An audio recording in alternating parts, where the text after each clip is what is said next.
All right, folks, welcome to episode 12 of the Don't Be Ridiculous podcast. It is Sunday, November 7th. 30 almost, yeah. November 7th, about almost 11:30, so, before the NFL games start, Yep. Eastern time. So a lot of good stuff this week. A lot of good stuff. The first topic that we have to bring up is it's an annual tradition in this country of ours that the first week that they release the college football playoff rankings or any tradition since 2014, I think, since they started releasing the playoff rankings. Well, but arguing about who should be ranked where that's been forever in college football. It heats up, especially in November because you're getting close to the end of the year. So yeah.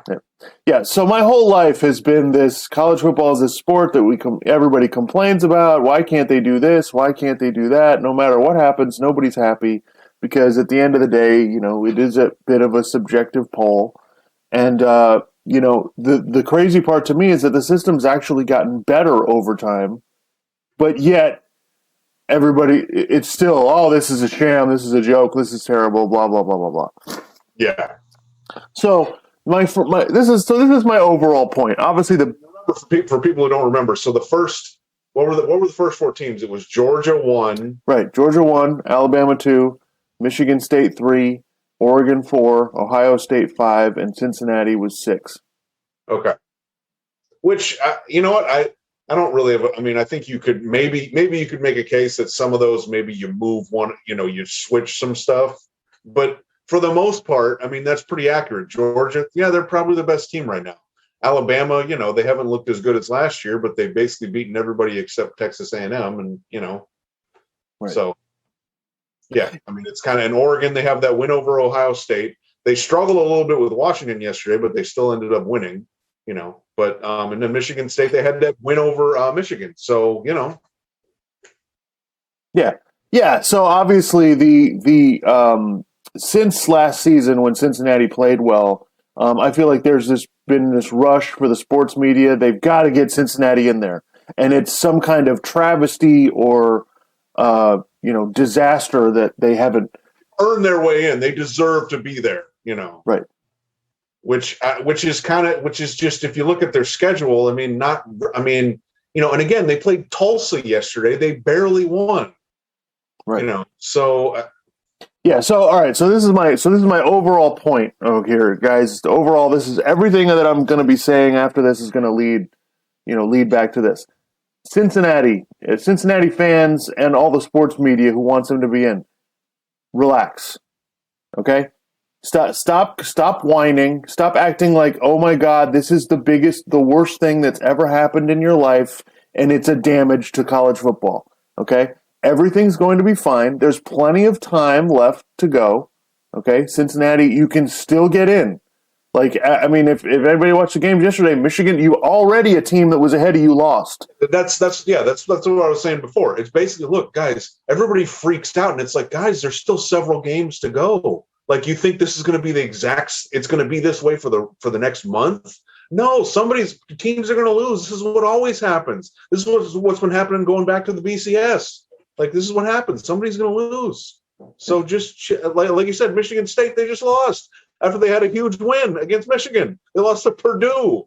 So, and Purdue's like, I don't know, 5 and now they're like 6-3 or something. Yeah. So they're not that great. So Yeah. Look, and by the way, everybody except Georgia, everybody struggled yesterday. Alabama had to hang on to beat LSU at home. LSU's not good. Right. Ohio State was in a tough battle with Nebraska. Oregon was playing in a driving rainstorm and had to, hard time with Washington. Like, this is like to think that, that they have no chance. So that was one of the things that came out that really bothered me right away was that, well, they didn't get in the top 4. Well, forget it. Then they're never going to get in. Well, and it's like, just so people realize, what's your kind of, their path to getting in, because it could happen. You need some of these other teams to lose, but theoretically, what do you think would be the path for Cincinnati to get even to just number 4 in the rankings? Well, I think the easiest thing would be Georgia beating Alabama. Okay. Now, again, this is one of my other points is Does Georgia play Alabama in the regular season, or was this be the SEC they would championship? play in the SEC championship game. Yes. Okay. So I mean so if you think about it, Michigan State lost, so Cincinnati's probably going to be fifth in this week's rankings. So they're probably going to be one spot out. Okay. Oregon has really struggled. They have a really bad loss to Stanford. Yeah. And they're going to have to play Utah in the regular season, and then they probably have to play Utah in the Pac-12 championship game. So they got to play Utah twice. And Yeah. I'm not feeling, I don't feel like if I'm a Oregon fan, I don't feel real good about my team finishing the season without losing. Yeah, So, because if they get a second loss, like forget it. Because of that Stanford loss, like I just, Ohio State will jump ahead because a lot of people already think that Ohio State's better than them. I mean, granted, Ohio State got the ball run all over them by Oregon, but people think in the end Ohio State's better than them, and they may be right, well, But Oregon, they can't have another loss because right, and Ohio State could lose to Michigan State. They could lose to Michigan. Michigan State just lost to Purdue, but Michigan State did beat Michigan. So, and Ohio State has struggled this year. They haven't looked as good. Right. And by the way, you know who Purdue plays next week? Who? Ohio State. So they've already beaten two teams in the top three. So this is not a joke. So all right. So I'm just gonna go through a couple things. So I just feel like the sports media is just the amount of outrage and the whining about what happened to Cincinnati in the playoff is completely insane. So I was. I don't know what's wrong with me. I went on Twitter, and I was looking at what some prominent people in the sports media were saying. So there was a tweet by Colin Cowherd that basically said, according to Vegas, that Georgia would be a 15-point favorite over Michigan State, and Alabama would be a 17-point, something like that. They would be huge favorites if they played Michigan State or Cincinnati or Oregon, whatever. And then there was a response from Danny Cannell, who formerly of ESPN, played quarterback at Florida State. Now I think he's on a radio show every day. And he basically said, you mean like Alabama was a 19.5-point favorite over Texas A&M and they lost? All right. So the point is, my point here is that, no, point spreads, we don't decide who should be higher in the rankings based on the point spread in Vegas. That's not how we decide it. That argument, that's a ridiculous. We've hammered on that a little bit with like Nick Wright saying the Chiefs were still favored by Vegas. It's like that doesn't mean that they're the better team. They're just trying to play the line so they can get people to bet on both sides. Like, guys, like seriously. Well, the thing is, so I look at it as point spreads are a tool. We're not saying on a given your argument for Cincinnati can't be, well, on a given day they might be able to beat this team.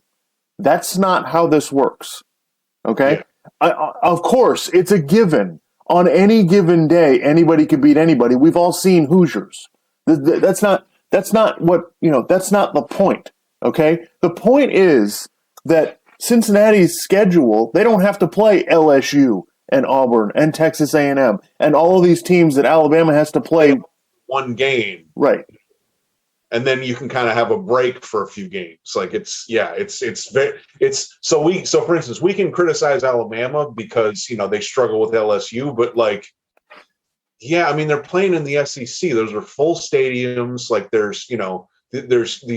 got, they're probably playing teams every week that at least have a few NFL players on them. So it's a totally different thing. And by the way, we get into this thing. I don't want to rip on Cincinnati. You've won all your games. Like, good for you. You guys worked your ass off. Great job. You're having a great season. Like, can we stop? We've got to stop focusing everything on the end of the year. Yeah. So I really objected to that. I think, yes, we can look at point spreads to see who's better than who, because point spreads are based on who has better players. Yes, there is a little bit of, public money coming in on certain teams. I get that. But it's just, to me, it's a general tool that we can use. It's one thing to be Cincinnati and you have your one big game against Notre Dame and you're using that as your measuring stick. And the other thing was they're acting like, oh, well, Notre Dame was ranked 10th. Well, Cincinnati's win is way better than any Alabama's wins. Okay, slow down.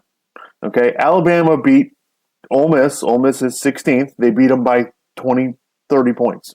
So we've decided we're picking and choosing what counts and what doesn't, right? So this Right. goes back to my other point was that all these definitive statements that people are making about the rankings.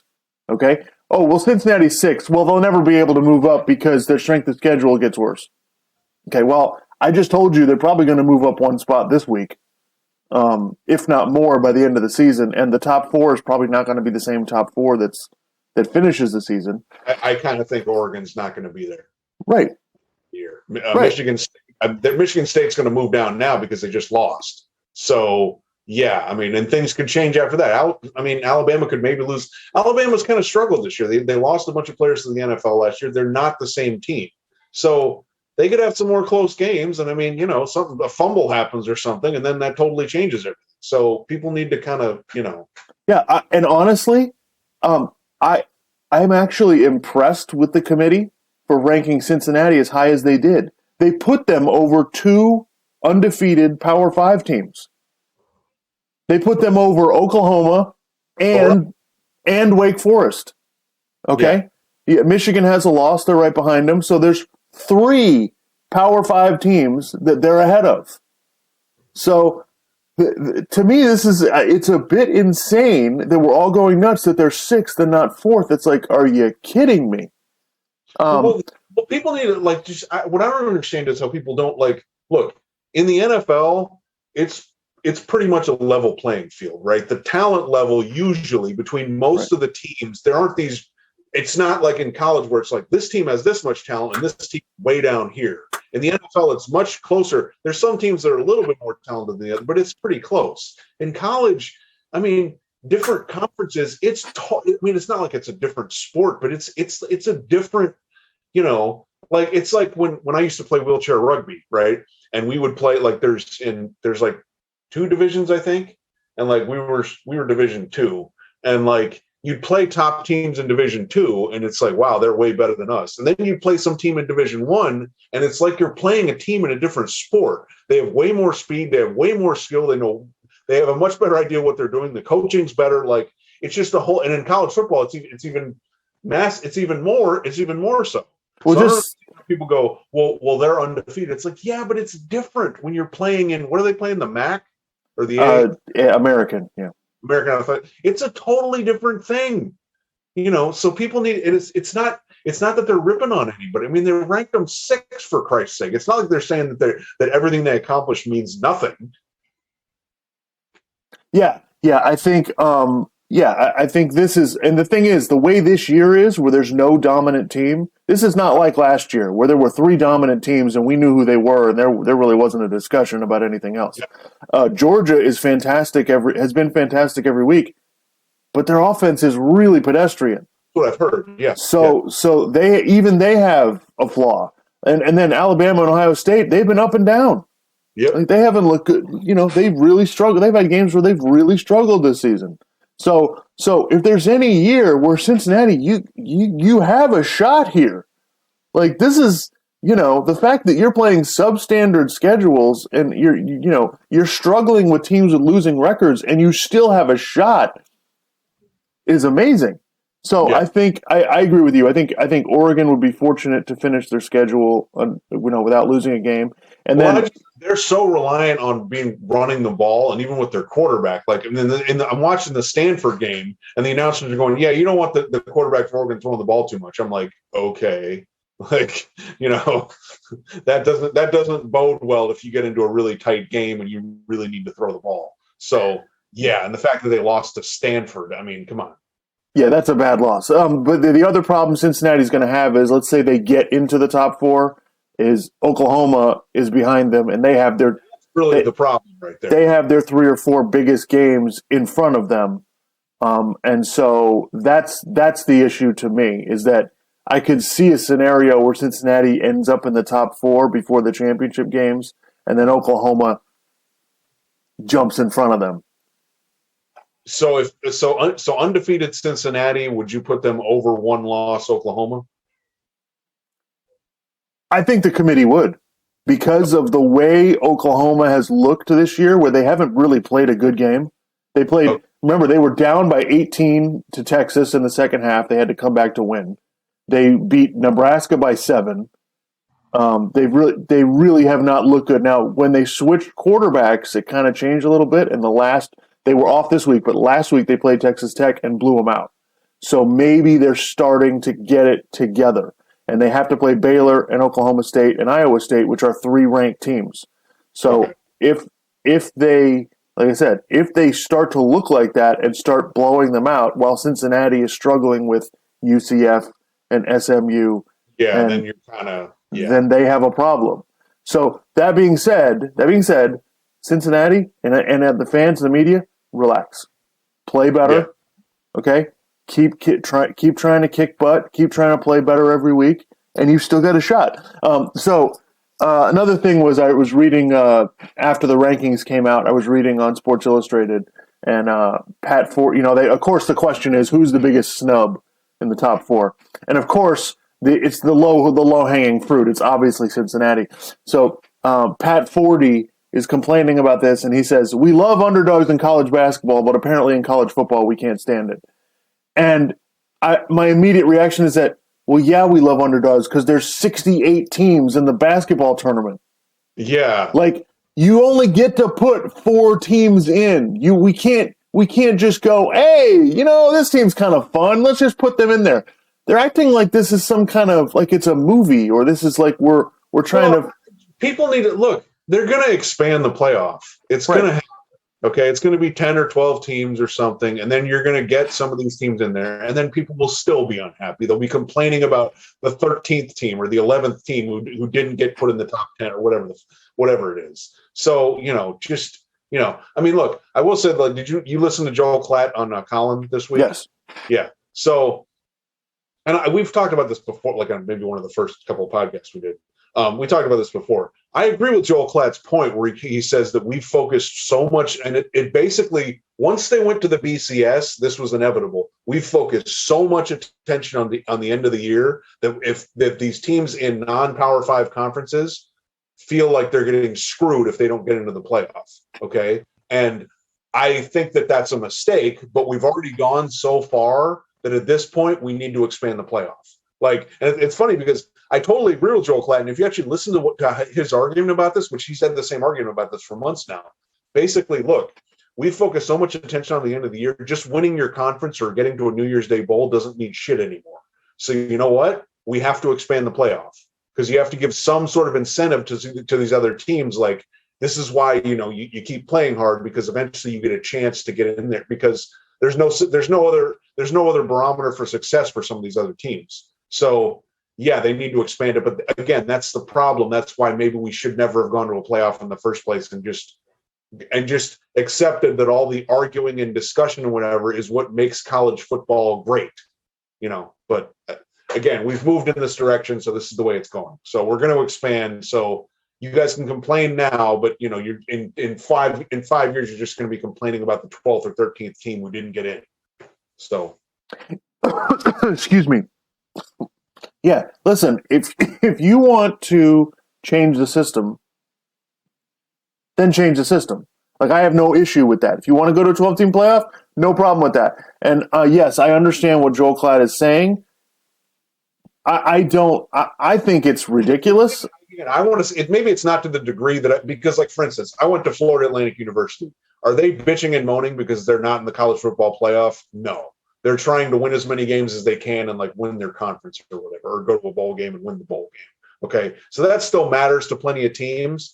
But I do think that, like, even teams in the Power 5 that get shut out because of whatever reason, they didn't win enough games or whatever.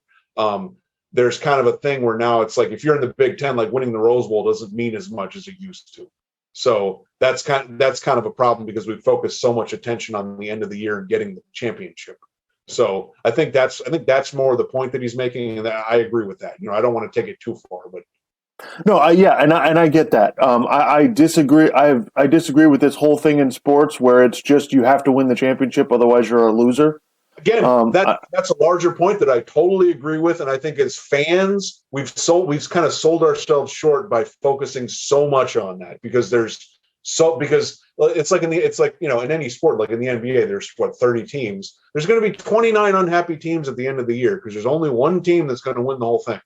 So yeah, it's kind of a that's almost a larger conversation to have. But yeah, and listen, I don't. And here's the thing, I think the media has turned this into something. I think if you told Cincinnati, hey, you're going to go to the Sugar Bowl or the Fiesta Bowl or whatever, the school's going to get whatever $3, $4, $5 million from the game, I think they'd be completely fine with that. I think the media makes a much bigger deal about this than anybody else does. And yes, I understand we focused, and when we went from two teams, when we were at two teams, it wasn't that big a deal because all these teams knew, we really don't have a chance anyway. So it wasn't the end of the world. As soon as we started expanding it, we went to 4, and now there's just this outcry that, oh, we need to get into the championship game because everybody wants to be on TV, and TV is what makes sports now.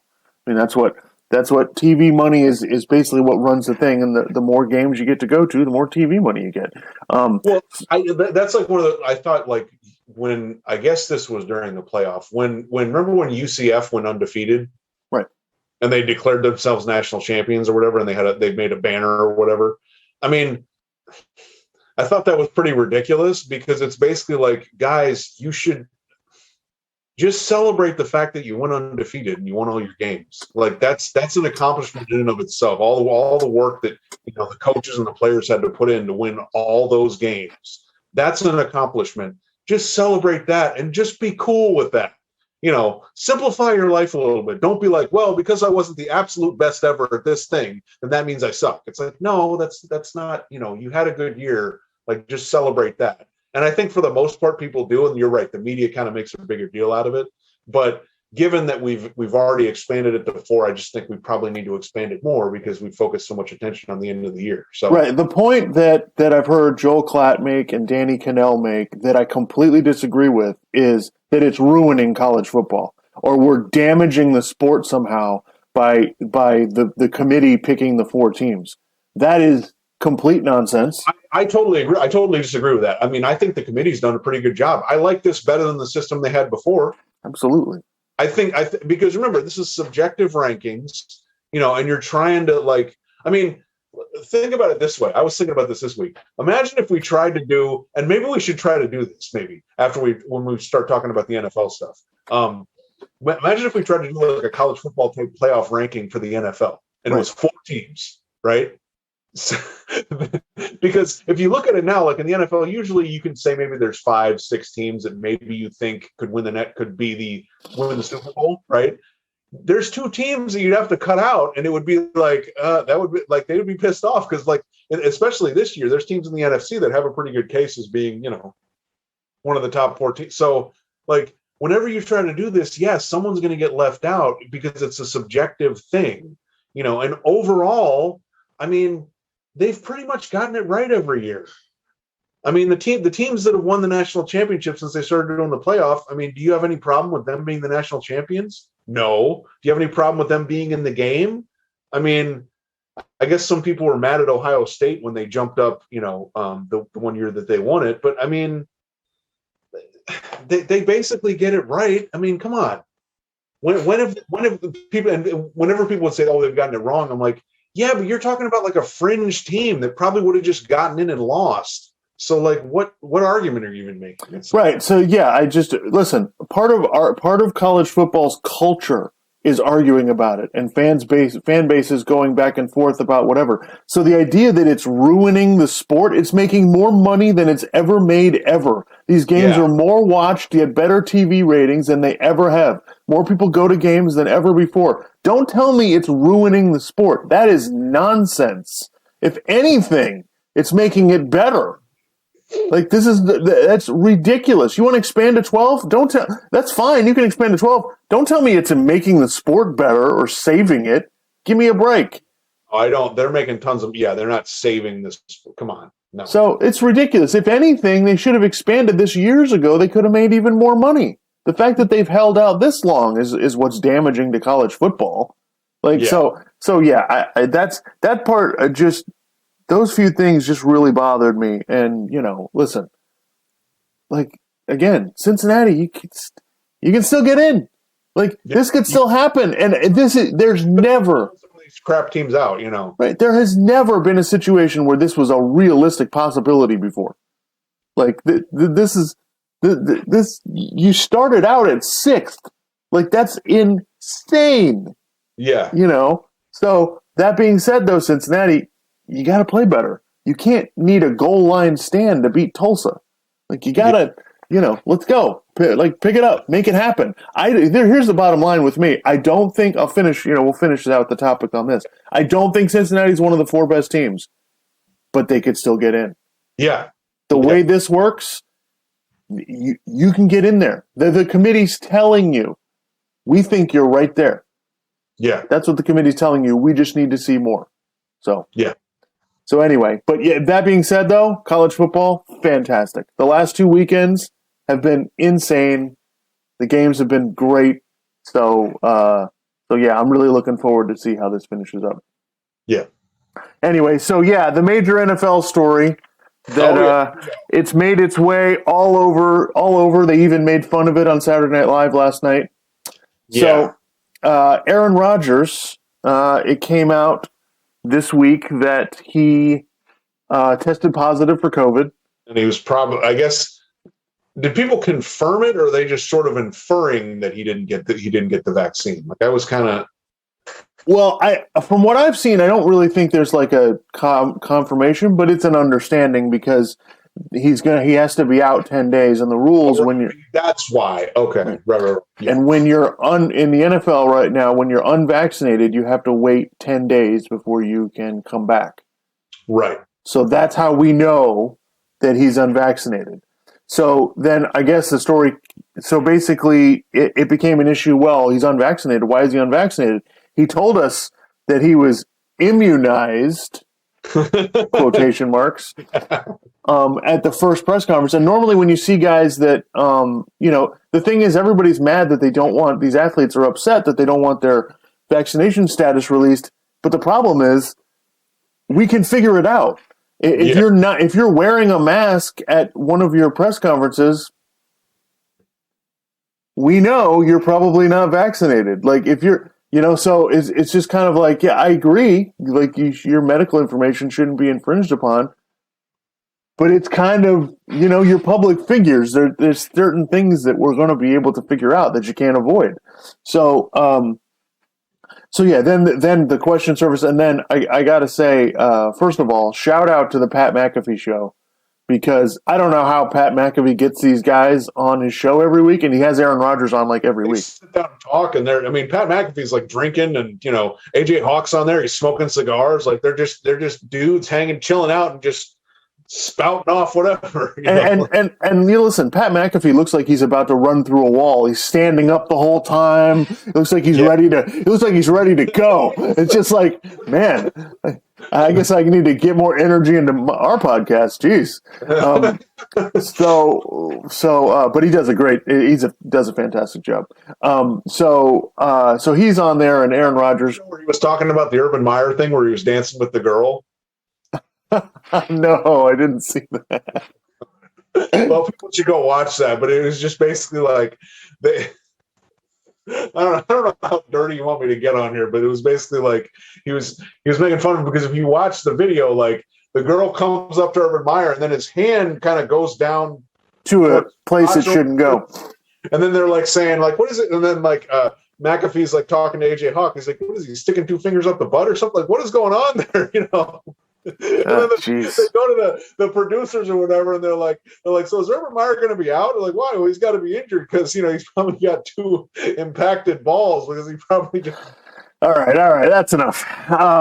Anyway, for another time. Just watch the Pat McAfee show. It's pretty funny. So Aaron Rodgers comes out and he gives this 40-minute explanation, and basically says everything from, I'm going to be assassinated by the woke mob, to, he said he didn't get the vaccine because he's allergic to something that's in the mRNA vaccines. And so he couldn't do that. So he went to, did some stuff recommended by a doctor. He spoke to Joe Rogan.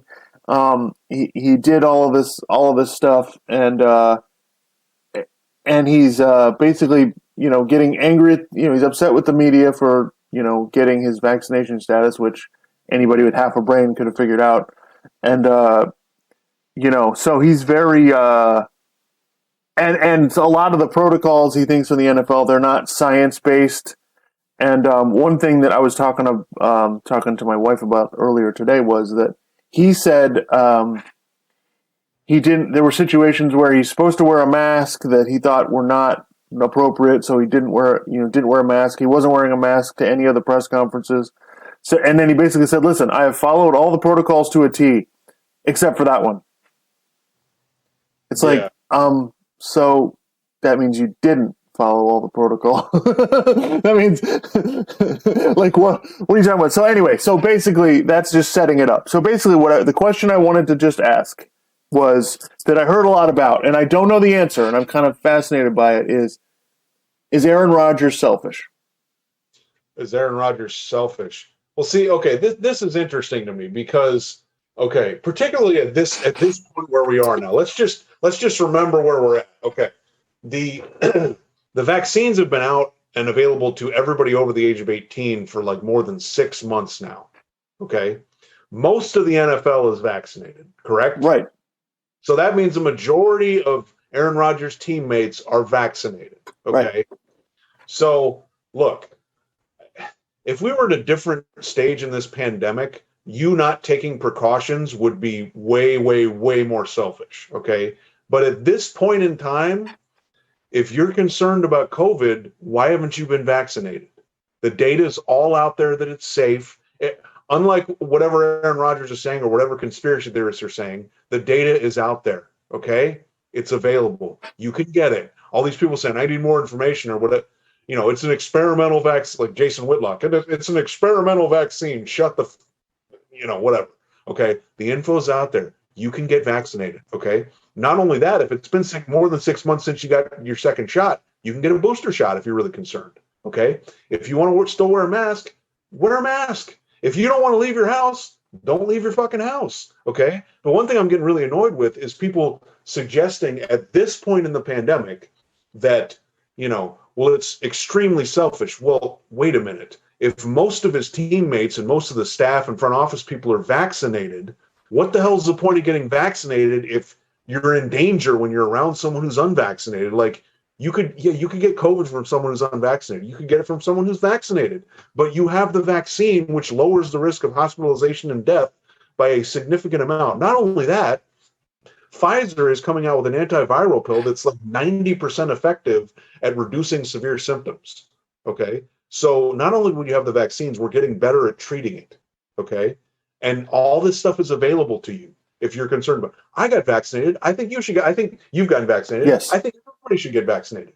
I totally support that. And it's a good thing that most of the NFL is vaccinated. But the idea that he's massively putting a bunch of people in danger at this point in the pandemic, I don't think is accurate. I think that's a little bit of hysteria because. And here's the deal: if you are unvaccinated, get the fucking shot. Like, okay, if you're going to complain about you're putting other, it's like, dude, you can just get the shot to protect yourself. I don't understand what's so complicated about this. And we don't even need to get into the political stuff about these idiot conservative people who are saying, oh, it's an experimental vaccine and it's going to do this, and no. Okay, that's BS. Okay, if you don't know that, then you're just kind of an idiot. If you haven't looked up the info to figure that out, but from that aspect, I don't think it's very selfish.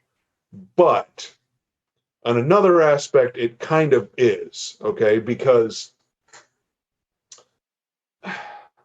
look, if you being unvaccinated is going to cause you to be out a while, if you test positive, then you're out, you're missing games. And you at quarterback is your best chance for your team to win, okay? So from that aspect, it is selfish, okay? Now, the allergy to the specific thing in the vaccine, I don't know enough specifics about that, but was that an issue we could have discussed with the NFL so we could have a less restrictive penalties if he did test positive? I don't know. That's something he needs to kind of work out. But that seems kind of selfish to me because that's putting you're not able to be there for your team. Okay. The selfish aspect of him infecting other people, like they were making fun of that on Saturday Night Live, and I'm just like, at this point in the pandemic, that doesn't really ring true for me because that you can get what you need to try to protect yourself.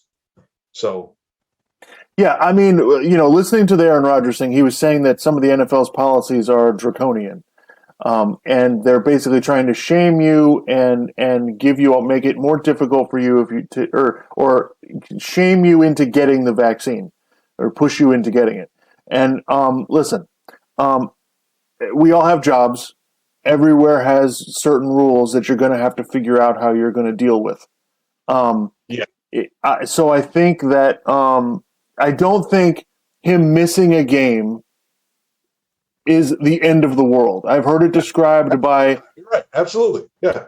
I think that Colin Cowherd went overboard. He was like, "Well, they could get home field advantage, and now they might not get it because blah blah blah." And you can't. This is a huge deal. And listen, it's football. Like I'm not going to get on the train of, oh my God, you're damaging your team horrifically and whatever. I understand the selfish argument because you have to be out for 10 days. Yeah. I mean, like I said, if he was vaccinated, it wouldn't be as bad. Maybe he wouldn't miss a game. I mean, hopefully he doesn't miss any more games or anything. But, from that aspect, it is kind of selfish, But yeah, the level that Colin Cowherd's saying, I mean, he's just saying that because he's staked out a position on Aaron Rodgers and he's backing it up with what just happened. So, Right. So I think, I understand what you're saying. I kind of like the way you described it. I'm kind of stuck on it because I kind of think, yes, in certain ways, when it comes to teammates and you're part of a team and we need you to be there for us and all of that, yes, it can. You could say that it's selfish. But if that's true, then Aaron Rodgers isn't any more selfish than Kirk Cousins or Lamar Jackson or Carson Wentz. No one talks about Lamar Jackson being unvaccinated. I don't know. So, right. No one talks about it. I don't get it. Yeah. So it's like, okay, now, that being said, about the allergy thing, I was reading some information about it. So basically, the two vaccines, the Pfizer and the Moderna, there's only two things that are in both vaccines. It's sucrose, which is sugar, and something called tromethamine, which is a blood thinner that's in most vaccines. Okay. The idea that first of all, it's not as simple as I'm allergic to it, therefore I can't take it. Okay? It depends on what your reaction to it is. Okay? If you get, let's say you get a bit of a rash, okay, take some Benadryl. Let's say it's not as simple as, oh, I'm allergic to it, therefore I can't take it. And by the way, if he was really allergic to it, he could get an exemption from the NFL for that. Okay. But they denied it because Aaron's kind of trying to pull our leg here. Well, and again, I don't want to get too political on this, but I'll just say this. Some of the stuff that I hear from some of these people saying, oh, it's an experimental vaccine. Right. It's just got bullshit in it. We have no idea what's in it. They're just going to shoot you up with it. You're going to bleed out of your eyes and your ass, and you're just going to die. Like, what the? I mean, really? Right. People are like, oh, it has side effects. Yeah, for the most, yeah.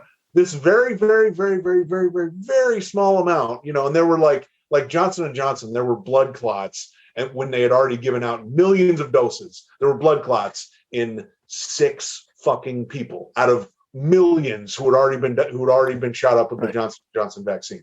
So, these people spouting this stuff of, oh, it's experimental, and they're, just seriously. So that being said, so Aaron Rodgers would have been better off not telling us anything.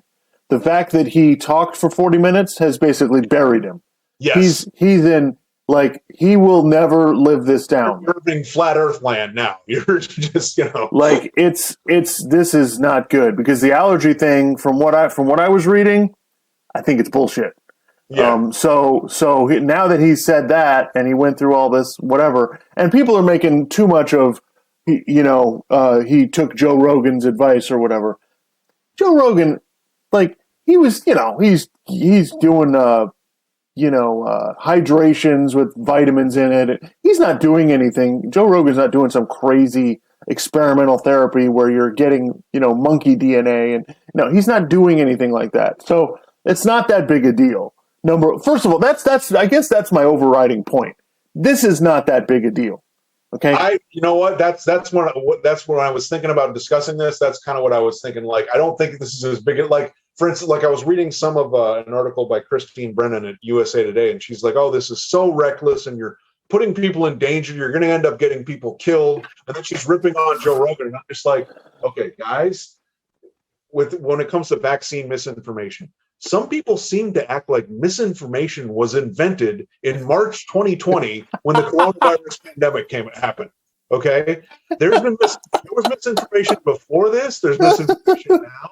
There was misinformation before Facebook. There was misinformation all over the internet, but it was harder to get everybody together because it was only on separate websites. Now they can all come together on Facebook. Okay, so yeah. So I don't listen. This is not like, anybody who's that dramatic, oh my God, he put all these people in danger and blah, blah, blah, blah, blah. Man, and let me tell you something. This goes into something else I want to talk about. They're like, oh, well, he broke the rules and the NFL should come down on him. The NFL doesn't care. The NFL doesn't they care. The NFL cares that their profits keep coming in. That they can put the games. They're upset that Aaron Rodgers isn't going to play because it might make their TV ratings lower. Okay? Yeah. The NFL doesn't give a flying whatever. Okay? They care more about deflating footballs than they care about whether Aaron Rodgers broke some rules about wearing a mask or whatever. So that's a bunch of nonsense. So anyway, I think the selfish thing is a little bit much. I think that's a little bit far to go. You want to say he's selfish and he betrayed his team, fine. I don't think missing a couple games is the end of the world. Now, what I will criticize Aaron Rodgers for is, what are you doing going to a Halloween party? Like, you're unvaccinated, you know it, okay? Forget the fact that you'll be fine even if you get COVID. I'm not worried about any of these guys getting COVID. These are professional athletes in the best shape that anybody's in.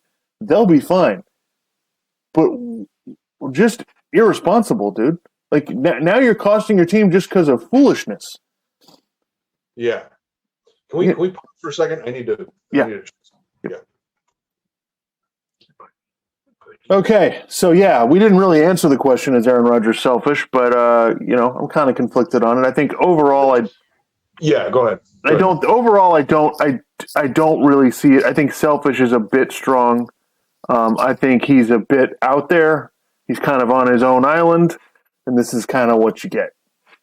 Yeah. And the other thing, just to put a bow on it, I guess, because that Christine Brennan, like the way people are, because I've listened to plenty of Joe Rogan podcasts, the way the people are criticizing Joe Rogan, look, okay, do I agree with everything Joe Rogan says? No.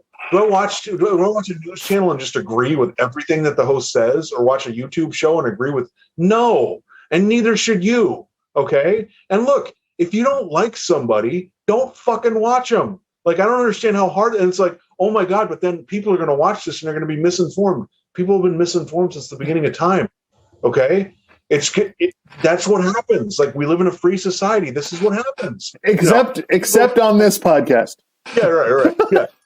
That's what happens. And people are getting all, with the COVID thing, they're getting all worried. It's like, guys, we're at a point in the pandemic. You can take the measures necessary to vastly lower your risk of dying or having severe illness. And they're also not without even the vaccines, they're coming up with antiviral treatments and stuff. So, it's not, by them being unvaccinated, you're not necessarily putting a bunch of other people at risk. And if, you may be putting other unvaccinated people at risk, but they can get the damn shot. Okay. So this virus is here. It's probably going to stay here for a while. We're probably going to keep having like booster shots and more, whatever. Just, you guys need to accept that this is the way things are. And there is some kind of risk. Take the steps you need to and live your fucking life. Okay. Just seriously. That's my soapbox. I'm going to step down.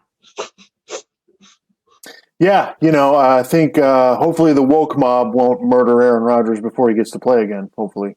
Yeah, but I mean, look, I like athletes talking and stuff, but this is the danger when you go out there and you do a 40-minute hit on a podcast and you really cut loose and you really say stuff and you get out of quarterback speak. Like, you end up saying stuff that might get you in trouble. And the thing is, Aaron Rodgers really articulate. I gotta say, well spoken. Really gives. When I listen to it, I'm like, oh, okay. And then I started reading about some of the stuff he said and all the BS that was in it. I went, oh, okay. Oh, okay. It's kind of like, he's like, oh, he's allergic, so he chose to do this. Like, It's bullshit. Okay. Yeah, I was almost buying it, and then I started reading it and I went, oh, Jesus, dude, what are you talking about? Like, he would have been better off just saying, listen, yeah, I'm not getting the vaccine. I don't feel right about it. End of discussion. Yeah. And that's it. We didn't need details. Yeah.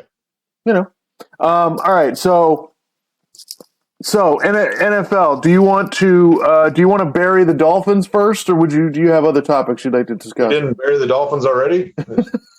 No. Listen. Yeah. So I had a bit of a breakthrough this week. So based on a couple things that I heard. So listen. I listen to every week this podcast called the GM Shuffle, and it has Mike Lombardi, who's he used to be a general manager of a few different teams. He's worked with the Raiders and the Patriots, and he's been working or covering the NFL for 30 years or so. And so basically, the question was asked on his show, why do we misevaluate quarterbacks as much as we do? Or something along those lines. I'm paraphrasing. And he said, there's only a handful of people that are actually really good that know how to evaluate quarterbacks, and there's fewer than that actually know how to coach them. And so he said, like the thing with the Dolphins have Tua Tagovailoa.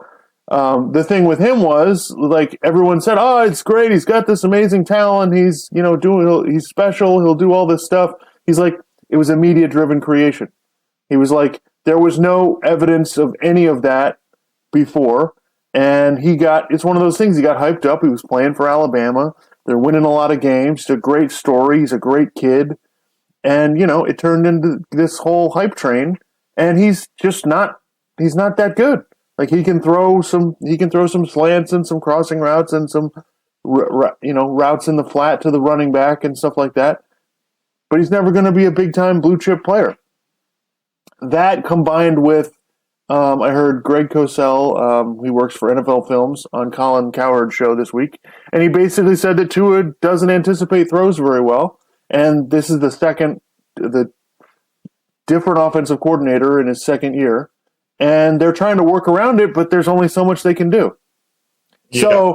So yeah, after I heard that, plus the whole Deshaun Watson fiasco, which I want to point out to everybody, who was right? Yeah. We were right. Deshaun Watson. Pause 1 second. Sorry. Yeah. Sorry. So yeah, we called it on the Deshaun thing. So basically, based on the way that not only the Deshaun Watson thing was handled, but what's basically been revealed about Tua with his play and everybody that's evaluating him. Remember what Colin Cowherd was saying, that he was saying that because out of college, he really liked him. And then a couple weeks before the season, he's like, yeah, this isn't going to work. And he said that was partly based on, he was talking to some different people, and he said he watched some footage of practice with the Dolphins. So yeah, so that combined with what Greg Cosell said and then what Mike Lombardi said, it's like, God, I thought it was because I didn't watch as much of Tua as maybe you did, but like, he was coming out of college, and I'm like, I watched a little bit, and I'm like, where is this coming from that he's this tremendously talented? Like, where? I don't see any of this. Like, I didn't understand why that was the case. And I kept like Rich Eisen this morning, or earlier this season, was because the Deshaun Watson thing started before the season. He was saying that, like, he didn't understand why people were bailing on Tua so quickly. And then he did what everybody seems to do. They go, he threw that touchdown pass in the national championship game where he looked off the safety. And I'm just like, is that what this whole thing's based on? Like, you're like, oh, he came in the second half. It's like, do you guys, okay, when you bring a different quarterback in for the second half that the other team hasn't prepared for, a lot of times that quarterback can be really successful for a half because the defense isn't ready for it. Or a full game, kind of like Mike White with the Jets last week. Exactly. Right. But that doesn't mean that you're a full-time starting NFL quarterback who can be really good for several years in a row. Like, no, you may not even be good for several weeks in a row. So, like, it was we were talking about this week. I'm like, how do these people misjudge quarterbacks this bad? Like, how does this, it's not like I'm saying, how is it that they can't judge if a guy can be a Hall of Famer? Because, come on, that's ridiculous. But, I mean, how is it that they go, John Elway, can't miss NFL prospect? And he went to the Hall of Fame. He was really good. Andrew Luck, really good. I'm trying to think of other quarterbacks who, like, a lot of people really liked Peyton Manning. I don't know that they were saying can't miss prospect, but they really liked him. He had a really good career. He was a Hall of Famer. Okay. How is it that they do some of that right? Like Trevor Lawrence, they said can't miss prospect. And so far, he looks pretty damn good. I mean, the team around him is terrible, but he looks pretty good. How is it that they get those right?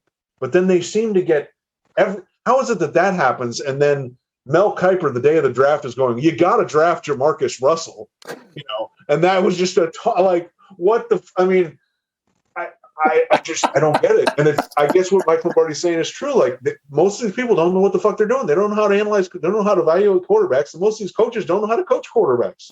And by the way, that thing that Mike Lombardi said about evaluating quarterbacks, that's what Bill Walsh used to say. I think, I'm out on the Dolphins. I mean, granted, I realize the Dolphins season ended 4 weeks ago. I'm not saying that, I was still saying they were going to do great things, earlier, but I've sold all my stock.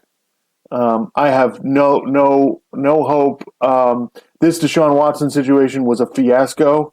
The idea that the Dolphins were involved in this for as long as they were, when this guy had no chance of playing anyway, it's just going to make the team look bad. The fact that the owner would not at some point go, guys, cut this out, when Houston's leaking stories every single day about what's going on with the trade. So all this stuff that you're doing is coming out, even though you don't want it out and you're not letting it out, it's getting out. I just don't feel like the Dolphins are going anywhere, because from the owner on down, they are incompetent at every position. Yeah. The owner, the GM. Criticize the quarterback all we want, but they got plenty of they have plenty of bigger problems. I was getting kind of annoyed when people were going, oh, Tua played two of his best games against the Jaguars and the Falcons, and then he played the Bills and he threw for less than 200 yards. So it's like, and then Dan Le Batard's like, oh, you got to be patient with this. And it's like, I understand that to an extent. Like, for instance, you got to be patient with Trevor Lawrence because he's on a bad team. But when he's like, oh, he played two really good games. And it's like, yeah, but Dan, did you really watch the Jaguars game and the Falcons game? He made some plays, but it wasn't like, it takes some long drives to get down the field. It's not like he's throwing long bombs down the field. He's not throwing into tight windows. He's not doing anything that's like unbelievably impressive. And every drive looks the same.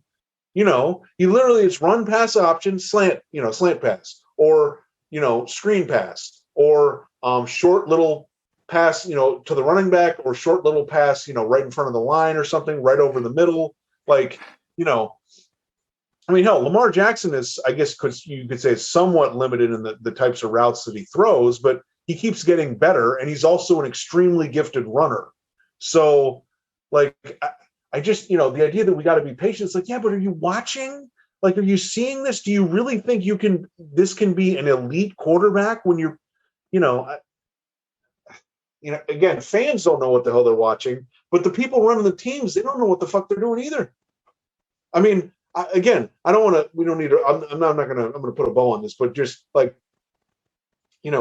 how is it that you watch Tua again before Tua and Justin Herbert were drafted? How is it that you watch Tua, the small guy who's constantly getting hurt, who doesn't have a big arm, and you go, well, he's really likely to be really successful because, yeah, there's a bunch of examples of that, like Russell Wilson and Drew Brees and, I don't know, 6 games of Doug Flutie in the late 90s. Like, what? I don't understand. Like, Is it more likely that he's going to be really good, or is it more likely that the guy with the tall guy, Justin Herbert with the big arm who started in college 4 years, could end up being a productive quarterback in the NFL? I'm not saying great, just productive. You know, I don't. Are they basing their decision on draft hype? Is it really I think making decisions the way fans make decisions? I guess that's what kind of pisses me off the most. But. Yeah, I think with him, I think the situation, the way that played out, he had that great second half in the championship game, right? And then, he missed some games where he got injured, kind of in the, that next season, and then he had the hip injury the year after that in his junior year. So I think he missed. It's just he missed just enough time to kind of create that idea that, oh, this is, and so I think he got misevaluated. But the thing is, I don't know how many teams he got misevaluated by. I don't know if the Los Angeles Chargers, if Tua was available there, what would they have done? They didn't have a choice, right? They just took the quarterback that was there. Yeah, so I'm done with the Dolphins. I don't know how much I'll be watching them the rest of the season. They're not good on television. It's the only thing good. Really bad on TV, and there's no real hope going forward. Right. I mean, and I have better things to do with my time than watch them play the Houston Texans this week. Who's the worst team in the league?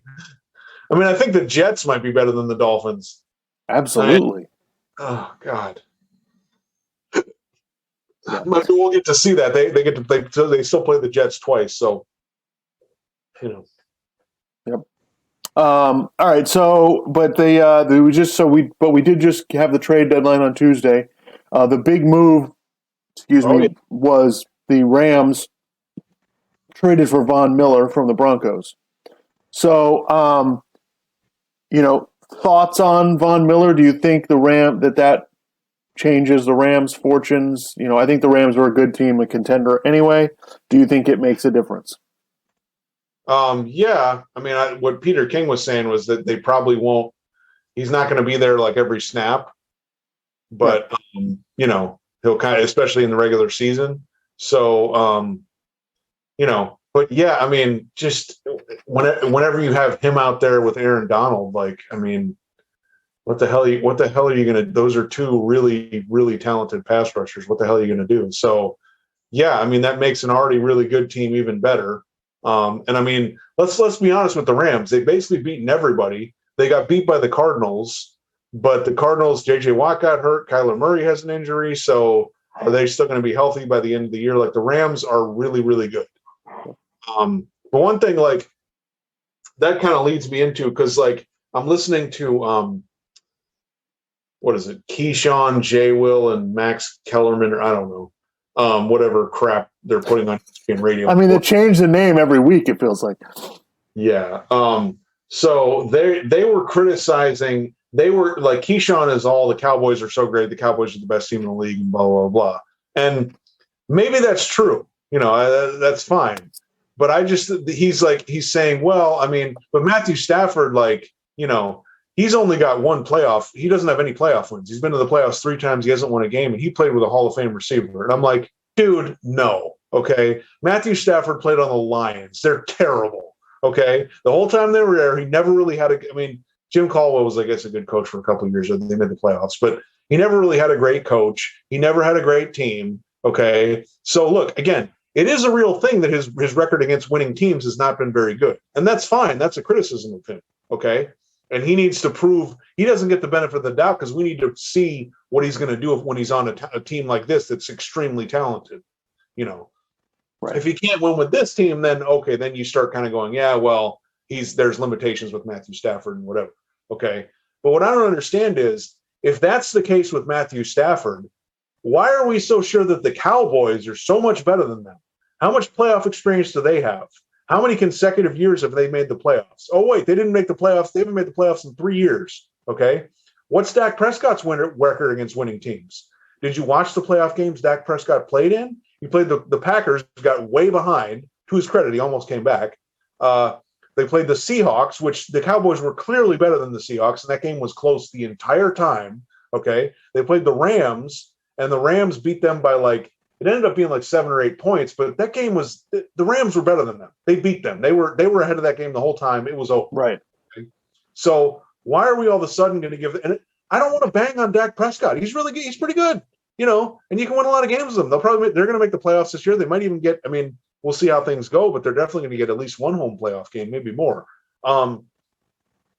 So yeah, why am I going to get rip on Matthew Stafford and then give the Cowboys the benefit of the doubt? They haven't earned the benefit of the doubt either. I mean, the only team really here that's maybe earned some benefit of the doubt is maybe the Packers because they've been to the NFC Championship game 2 years in a row, and Aaron Rodgers has won the Super Bowl. So like, yeah, I find that kind of ridiculous. I just think that these teams in the NFC, there's like 4 or 5 teams, and it's just kind of. It depends what week you're talking to me, what just happened. They're all really good. I don't think you can necessarily draw too much of a gap between all of them. Like the Bucs, their secondary is a mess, but they have Tom Brady. They did just win the Super Bowl. They're still a really talented team. Like, they're really good. The Rams are really good. The Cardinals are really good.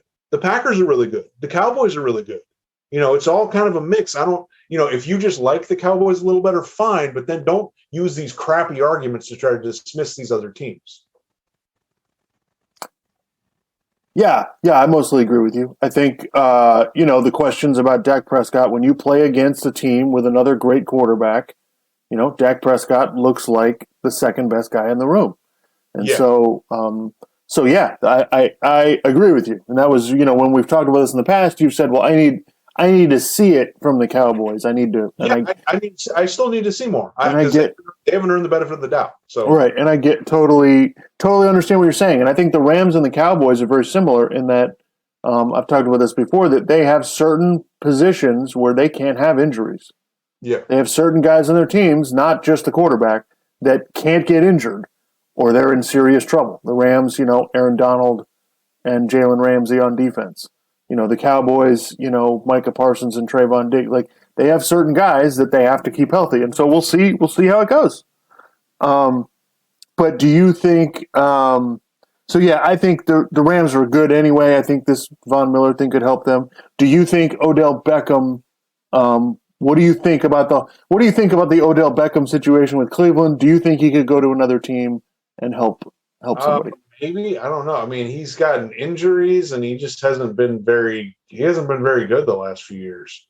So, but Colin Cowherd was talking about this. In the right situation, he might be effective. I mean, maybe he could be effective in New Orleans, but it's like, you got to get him the ball.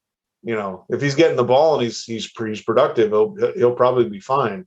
But, yeah, I'm confused by this. I don't think it's that big because the Browns have plenty of problems, and Odell Beckham was maybe just one. I mean, it's not, I never, all that attention on that was just kind of annoying. I really didn't care.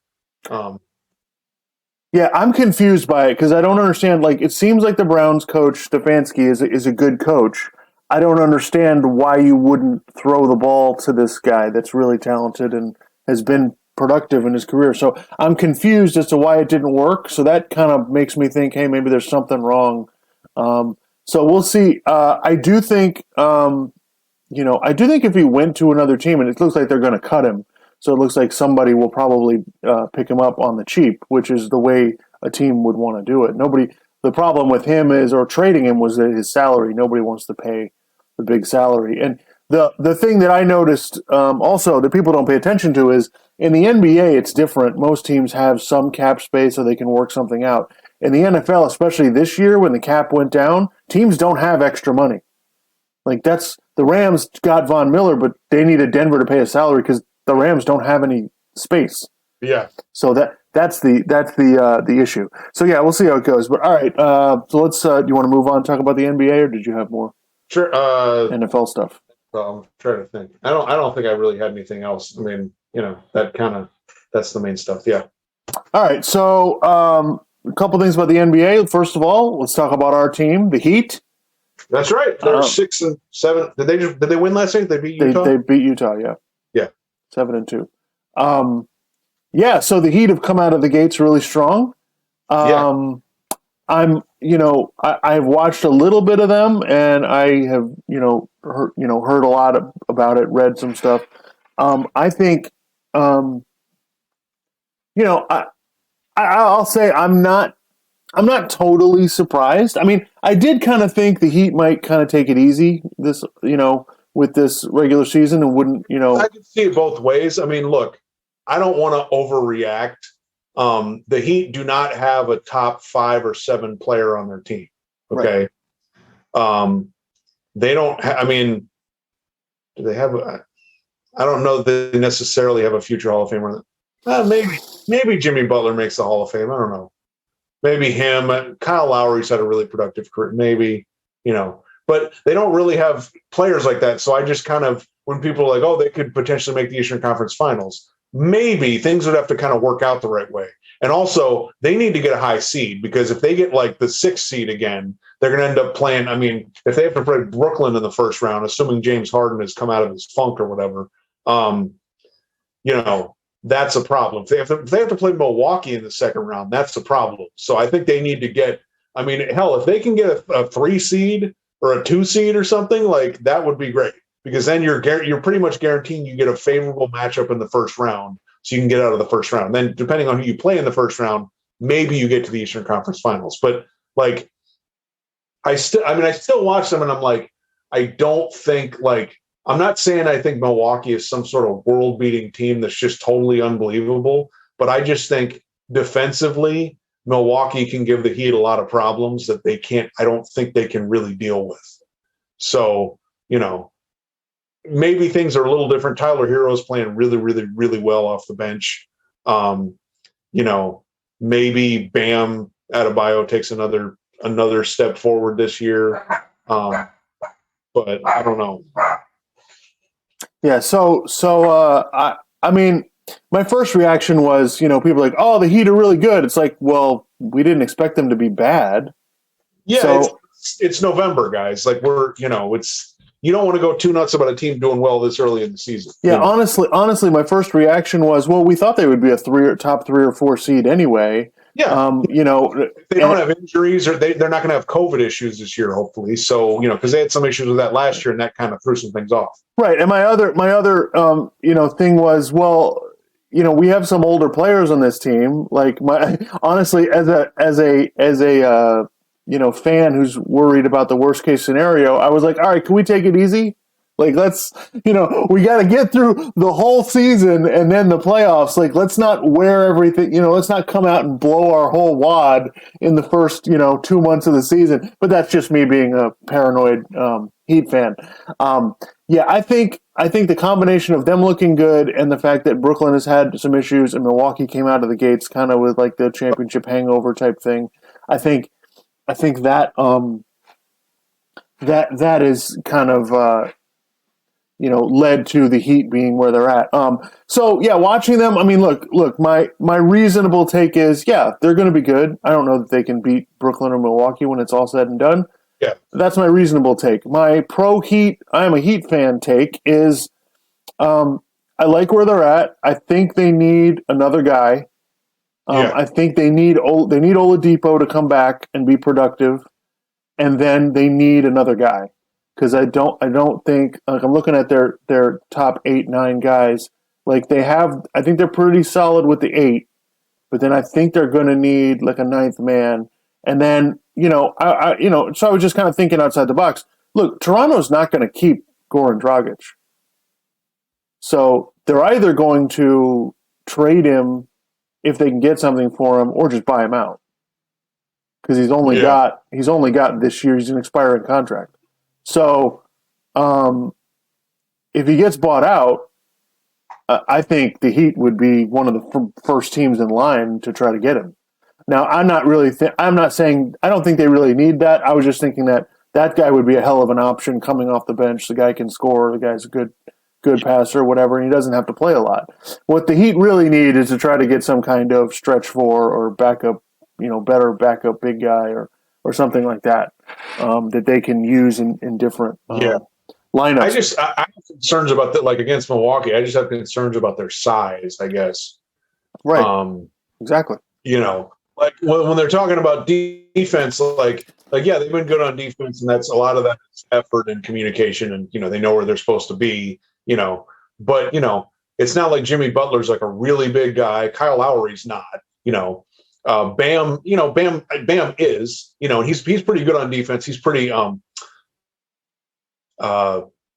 versatile on defense. But yeah, I just kind of their size. I feel like you're going to get into a series and they can put Milwaukee can put Drew Holiday on you like Chris Paul, and it's just like that just kind of makes things more difficult. That's why they're one of those teams where like if everybody on the team is clicking, I think they're really good. But in a playoff series, you don't normally get that. Normally what happens is you get a couple guys to really kind of take over, and then you get some contributions from some of the other role players.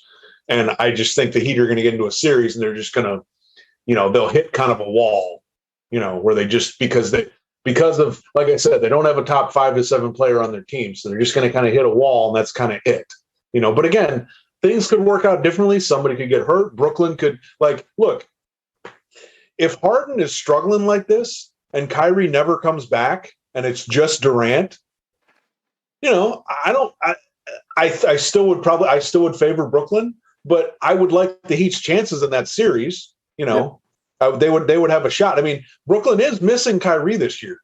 Like they're struggling a little bit, especially because Harden is struggling. Because if Harden and Durant are not like MVP level players, then you can forget Brooklyn, because they're top heavy. That's their whole thing. Those two have to be really good, Yeah, and I'm not, I know everybody's, Harden came in at it. I mean, James Harden is a strange cat. He had a hamstring injury in May, and he's like, well, it's been tough to come back from. It's like, thinking you're not recovering from a hamstring injury from 6 months ago, you moron. Yeah.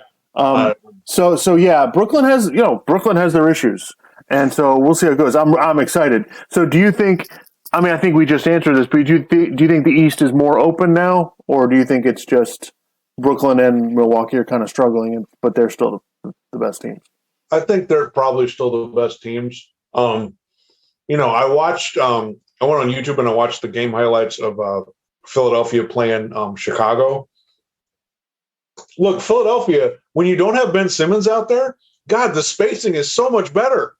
Everything makes so much more sense. I'm just like, guys, just trade Ben Simmons. Just get some defense or another 3-point shooter or something. Just get something like that. Like you'll be I think they could potentially beat Brooklyn or beat Milwaukee in a series. It would be a dogfight, but they could potentially beat them. Move Simmons because everything looks like it makes way more sense when Simmons isn't out there. So, as far as it being more open, maybe. I mean, again, an injury can change everything, so that's kind of Yeah. So you wanted to talk about the Lakers.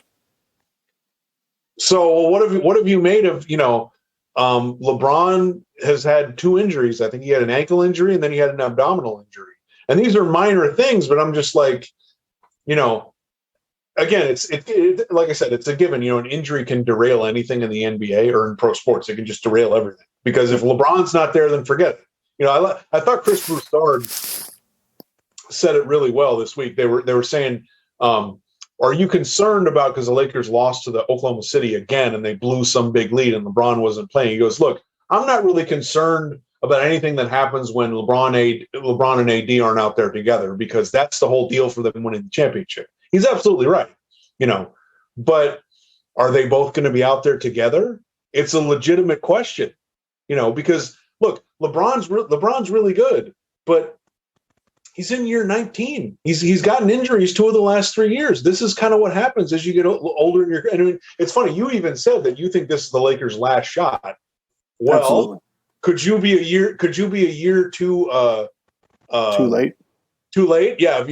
That's a possibility, because now again, if they're all out there, because of the way the West is, I still feel like the Lakers could get through it as long as they have LeBron and Anthony Davis and I guess Russell Westbrook out there. But I don't know if they're going to get to that point. Is LeBron going to continue to have these nagging injuries? And the thing is, I feel like LeBron in the past, he might have some nagging injuries, but it wouldn't matter. Now I feel like it's really going to matter, because he can't expend as much energy on defense. He has to kind of pick his spots. And I just think that's going to make it a lot tougher. So I think they should be concerned, because, And I still have concerns about the makeup of the roster, but I want to see more to kind of before I start making massive judgments on that. Like, well, some team's going to get them in the playoffs and run them off the floor. I don't necessarily want to say that yet, but I do have some concerns. But my biggest concern is more the health. So, yeah, I think the Lakers are a work in progress. I think that this is gonna take some time, and if it's not working by the trade deadline, but yeah, they may make a move. They will make wholesale changes if they have to. I think Bill Simmons has been hammering this point, and I think he's 100% correct. It's like, what if it doesn't work? They'll just change it because LeBron has ultimate power in that organization, obviously, and so they'll do what they have to do. And at the end of the day, again, they have LeBron and Anthony Davis, so it depends on what their health status is when they get to the playoffs. The regular season, they're not going to look great. Like this isn't going to be, some fantastic because without LeBron, it's not a very good team. Yeah. So and the funny thing is, like with the Russell Westbrook stuff, I'm just like, I'm not surprised by any of it. It's Russell Westbrook is being Russell Westbrook, right? Like, I mean, he's taking bad shit. I mean, like the game against Oklahoma City, what was it? So toward the end, I think they were down a little bit, and Carmelo hit a couple threes in a row, right, within the last minute or something. And so then they're down by one, and they inbound the ball. Russell Westbrook takes the ball down the court, and then he jacks up a three. It's like, what the fuck are you doing? Just pass it to Melo. He's hitting shit. Like what? But that's what he does. So like, people are like, oh, they need Russell Westbrook to do it. It's like Russell Westbrook's going to Russell Westbrook, man. What the hell? What did you think? That's right. Let Russ cook. Let Russ. Everybody get out of the way. Okay, the chef. Let Russ brick. Exactly right. He's going to throw a bunch of ingredients together. It won't make any sense. And he'll figure it out. I think. I think it's an issue, but it's not something I'm really worried about. I was saying before the season that I don't think the Warriors are a contender. I may have to revise that. Maybe. I mean, they're still bringing Klay Thompson back, so. Right. Yeah, they're another team that is in a perfect position to make a move. Anyway, so I saw you're already eating the Oreos there. So, I saw a funny clip on YouTube that I sent to you. Charles Barkley on Inside the NBA. Shaq and Charles Barkley were making fun of Zion Williamson. They showed a clip of Zion Williamson. Looks like he's. I'll say he's not eating judiciously. He looks like he may have put on a few pounds. And anyway, so too much booty in the pants. Is that what you're saying? Too much junk in the trunk. He looks. I mean, dude, he's carrying around. Just come on. Like, I don't want to get into but fat shaming people, but it's like, dude, like you got to get in shape, And it was funny. You're watching the rest of that clip, and Kenny Smith says something really smart. He's like, look, you don't play basketball to get in shape. You get in shape to play basketball, right? So he had these injuries. Well, you got to watch what the hell you're eating when you're injured while you're recovering because you can't do as much working out. Like, well, second of all, forget that. There's a huge misconception in this country about, the way that you maintain your weight is you work out a lot. No, you watch what you're eating, what and how much you're eating. Right. So, but I mean, I don't want to come down too hard on Zion because if I lived in New Orleans, I mean, beignets and andouille sausage and freaking, and crawfish. Gumbo. Yeah, I would have to move because I would just be, you'd have to get a forklift and get me the hell out of there because I would. No, listen, I will. First of all, I will come down on him. Like, dude, you're a professional athlete. You're getting paid millions and millions of dollars. Like, I'm not saying you need to be like LeBron, but you've got to. I was listening to this. I was listening to a podcast, JJ Redick's podcast, The Old Man and the Three. And they had an episode which, by the way, very good podcast. Listen to it. You had Kyle Korver on the other day. It was a really good episode. So I was listening to an episode where he's talking to Blake Griffin. And so Blake Griffin, after his rookie season, hired a shooting coach. Okay? This is Blake Griffin, somebody who's never going to be known as a great shooter. But he could see that's where the game is going. I've got to get better at this. So he hired a shooting coach. He worked the entire offseason. Every practice, before practice and after practice, he would shoot. And this is not somebody who's ever gotten great at shooting. And so the point is, like, the guys who are the best at this, it's because they work the hardest. It's not because they just have God-given talent. Yeah, it's not some sort of mystic. Like, I'm a guitar player, okay? It's not some sort of mystical thing. You want to get better, you got to put in a lot of time. You got to study it. You got to practice stuff. You got to figure out what your flaws are. You got to improve your flaws. Like, it's you got to work on getting your fingers strong. Like, it's all these little things that you got to do. And it's the same with, playing basketball or playing football or doing a variety of other things. Like, there's a lot of little things. It's not, you don't just, if you're just going to go in there and rely on whatever your abilities already are, you're going to have severe limitations, and with the weight thing, you're going to put the rest of your career in jeopardy, because with all that weight, you're going to screw up your knees. Okay. I mean, your knees are already going to be screwed up because you're running down a basketball court every night. But if you put extra weight on them, that's even worse. You're putting yourself more at risk for, like, knee injuries and other joint injuries, which those can keep you out a while, And once you get hurt once or a few times, you're more likely to keep getting hurt. So you're jeopardizing the rest of your career. Look, do your career however the hell you want. I'm not gonna be one of these guys that's gonna get indignant about a player wasting his talent, But I mean, look, man, you got to be in better shape than that. Like, this is, like, it's starting to reach a point now where, because John Morant was picked right after him, it's starting to reach a point where you're like, well, maybe, Zion, maybe you think he has a higher ceiling, but this John Morant kid may end up having a much better career.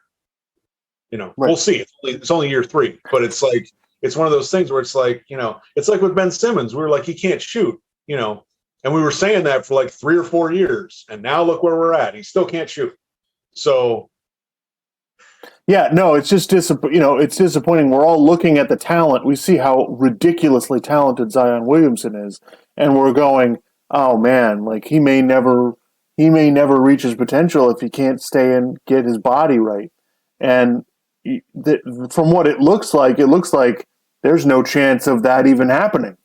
So, yeah, I really hope, Charles Barkley told a great story about that he's told before about shape or something. Yeah, Moses Malone told him, you're fat and you're lazy, when Barkley was a young player.